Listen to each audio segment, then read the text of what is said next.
This is the new Samsung Galaxy S26 Ultra, the phone built for people who demand more from every single day.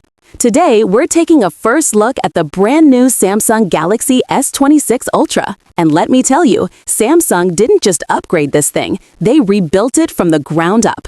So let's jump right into what makes this the most ambitious Galaxy Ultra yet. First off, the design. The S26 Ultra now comes in an aerospace-grade titanium same, making it lighter but noticeably tougher. It still has that iconic Ultra look, boxy shape, premium matte finish, but the edges are cleaner and the overall feel in the hand is more balanced.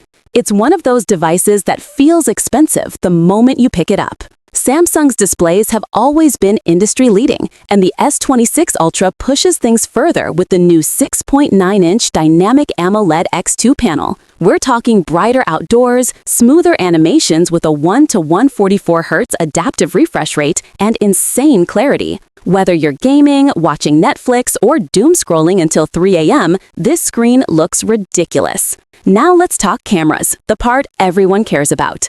The S26 Ultra comes with Samsung's updated 200MP HyperFusion main camera. You're getting sharper details, better color accuracy, and some of the best low-light photos Samsung has ever produced. And yeah, the zoom is back, now up to 150x space zoom. A bit overkill, sure. Fun at concerts, games, or spying on a squirrel 3 houses away? Absolutely.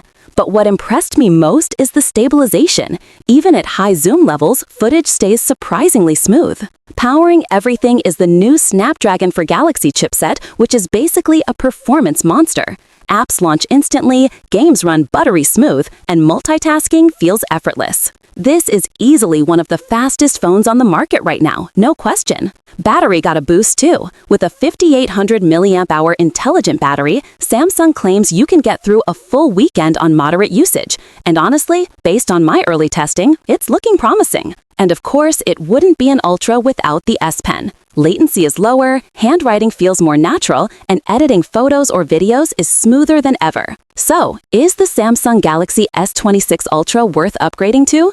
If you want the best of the best, top camera, top screen, top performance, this is Samsung's most polished Ultra yet. It's powerful, refined, and honestly, it feels like a step forward instead of another year of small updates. Let me know in the comments what you want me to test next. Camera comparisons, gaming benchmarks, battery tests, you name it. Make sure to like, subscribe, and I'll catch you in the next one. Peace.